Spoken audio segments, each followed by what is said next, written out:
everyone, John Henry here, slingshotfutures.com, and welcome to the daily market outlook for futures and Forex, where we take a look at our big six markets. The main goal of the outlook is to create a plan for tomorrow so that we can be as prepared as possible for tomorrow's price action. Now, before we go jumping on into all of the charts and all the fun stuff, make sure to swing on over to slingshotfutures.com, scroll down, and you'll be able to get all of our major levels that we post every morning. Don't forget about the morning prep levels. We post them every morning for the big six, and that will cover all of the major points of interest that we're going to be watching that day. And then along with that, you also want to make sure that you get the daily Outlook newsletter. That's what you're watching right now. You can have it sent directly to your inbox so you never miss a beat and you're always basically kept up to date. So make sure to sign up for that. Now, taking a look at the news for tomorrow, the news tomorrow, there's a lot of big stuff. And normally we don't really focus on the news a whole lot, but there are some definite big things that we want to keep an eye on here. First of all, well, non-farm payrolls, right? That's a pretty big one. When it comes to news, non-farm kind of takes the cake. So that is definitely something that we want to keep an eye on. We're looking at 175,000 for the forecast. The previous was 156,000. And then also we have the unemployment rate. The forecast is 4.7% and the previous was also 4.7%. Now at 10 o'clock, you do have the ISM non-manufacturing PMI as well, but all eyes are going to be on those two big ones. And more importantly, the non-farms are going to have a huge impact on the market. So tomorrow morning, be very careful because it can get a little bit choppy sloppy. You don't want to get stuck in all of that. Now, looking at gold, first up on the list, we have a nice bull trend working its way up. Took a little bit of a pause near the 9-10 o'clock time, and then we started seeing the pullback. Now, the pullback really just kind of giving us support at a possible channel low. If we draw this up a little bit wider, go from there to there, we can see what happened. The buyers tried to buy the initial bounce here. It failed, came back, and now it's starting to try to use it as resistance. But see how they still poke their head above it? That shows that the buyers may have enough strength to at least get a cycle for a range starting. Now, at the moment, the buyers still obviously have the bias in the long term, but right now, this is pretty bearish. It's a pretty big drop lower. We aren't breaking to new major lows, but all things considered, we do have a bearish trend on our hands after a big spike down. So we have to at least give the sellers the benefit of the doubt. Once they start giving up, as long as it's obvious, we should be able to become buyers once again, buying off as support and pushing the market higher. Now, the overall point where we stopped between 16.1 down to 15.5, that's also the same area we found major support at around 3 this morning, and that's where we had a little bit of a fake break outside of at 2 o'clock. So big support area, and it's obvious that they want to defend it. So if we can get price to come back to that 16.1 to 15.5 area, we would love to be a buyer along that location for a potential push back higher.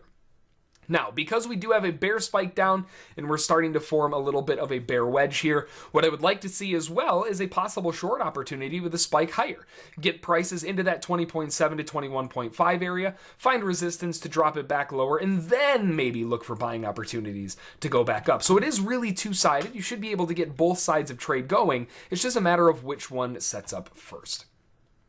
Over on crude oil, for the most part, range bound. Crude oil was kind of an ugly market today. It had some pretty, back and forth moves. Not really anything that great. Certainly nothing to write home about. You can see all of the back and forth inside here. Just really tough trading market on crude. Luckily, everything else was really good today.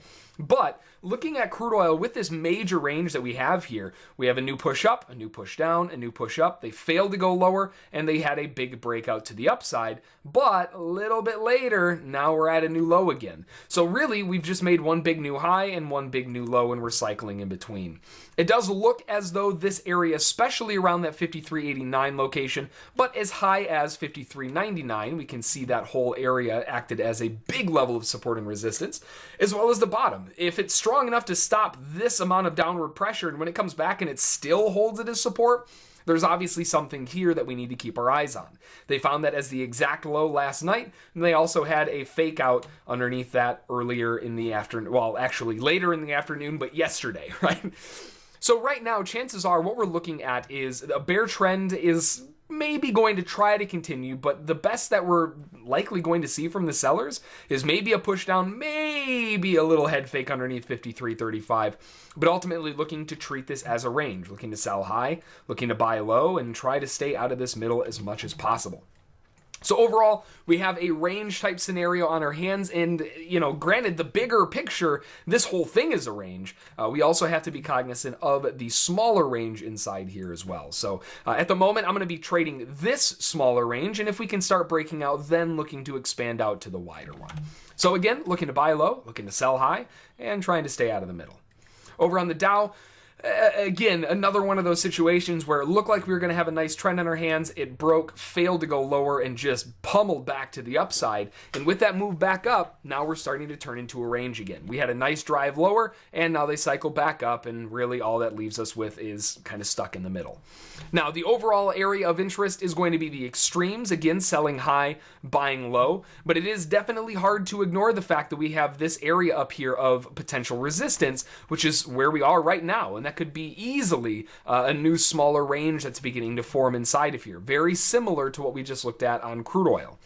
So if that is the case, we're going to be looking to trade the smaller range first, and if we can start breaking out, then look to deviate to the larger range instead. But the exact same game plan. Looking to buy low, looking to sell high, and try to stay out of the middle. The middle is a very choppy, nasty area, especially on the Dow.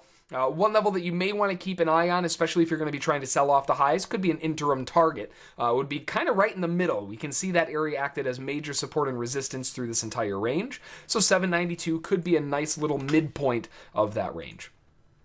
Over on the Forex pairs, looking at the euro had a beautiful drive to the downside, but drawing up this major bear channel, very aggressive, but notice what it did? It slammed down, and then poked its head out again. And whenever you get a big move like this, a nice bear channel working its way down, and they break lower, chances are, probability would dictate that it's not going to be sustainable movement. It's unsustainable. You have a market that's already bearish, and it's getting more aggressively bearish. Sometimes it does, right? Sometimes it does stick around and actually work, but most of the time it doesn't.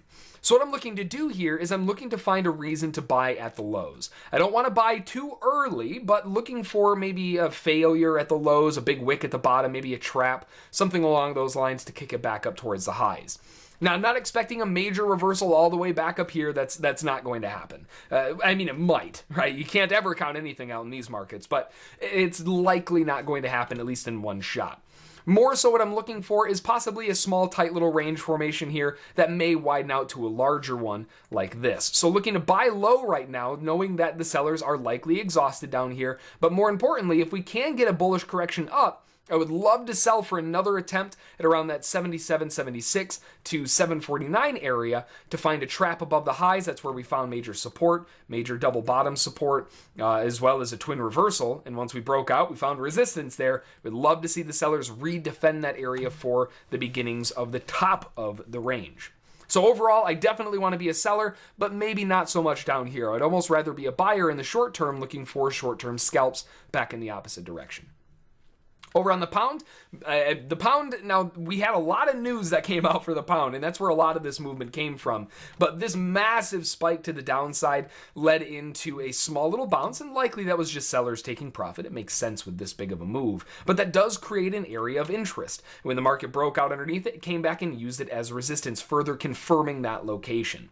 Now we are starting to see a little bit of a channel, but notice what just happened here. We missed the low press. We didn't get down to that channel low, and that's a big clue. Because of that failure to get down to the lows, that shows that the buyers are beginning to gain steam. They may not be done yet, right? I mean, the sellers may just pile drive this down another 1,000 ticks.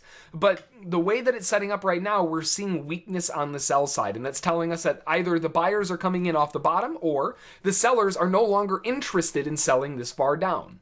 Now, what does it mean if they're not interested in selling that far down? Well, the prices have to go higher to find more sellers. So what I'm looking for is I would love to see the pound push up and find at least a trap above that most recent middle swing high, 25,630. But even better would be to retest that major zone of support resistance at 825 to 723. If we can get a nice test of that, we should be able to find a good 20-30 pip drop, maybe even back down to the lows for potential continuation. So looking to sell, but not anywhere around here. I want some much better pricing before I look to go diving into the pound. And then over on the yen, a lot of back and forth on the yen. The overall trend was obviously bearish. It still is, questionable now, kind of floating in the middle here, but nice bear trend working its way down, just very choppy. Lots of back and forth movement, nothing much consistent coming out of it. And we are starting to see a little bit of a base being put in. Now, this base is being put in at the prior month support level at 112.082, but keep in mind, the prior month was literally 3 days ago. So, I mean, the prior month support, prior month resistance, etc., doesn't really hold much light given that it was so recent. But that being said, the fact that price rejected that low so well, found a possible wedge bottom even, and then put in a pretty big correction up, we do need to pay attention to it. So between 112, 169 down to 054 is going to be that area of support. At the moment, we are pushing up with a bull ascending wedge, but in the interim, we're also seeing a small little failure wedge forming inside here. A lot of times what happens after you get this nice correction up and then you go into a wedge afterward, you'll get one more leg to the upside and then a failure. So what I'm looking for is I'm looking for a break up out of this wedge to push into major resistance, 112.940. That area held several times with a nice double bottom, another double bottom. We found it as to the tick resistance as well as a breakout retest right there. Obvious level of support and resistance, and I'm looking to use that as an area to potentially become a seller to drive the market back down. Now, it would be even better if we can get a little trap underneath the lows and then a push up. That would make it a lot easier to get that drive. But either way, looking for a bullish breakout of the wedge, retest that 112.940 area, and then look to drop it right back down to those lows. So kind of playing both sides of the coin there on the dollar yen, but I think in this type of situation, it allows us to be able to do it.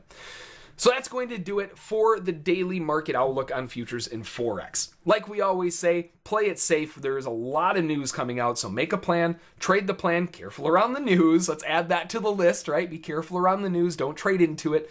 Trust me, don't trade into it. Make sure to follow your plan, trade those plans, follow the rules, and we will see you all tomorrow.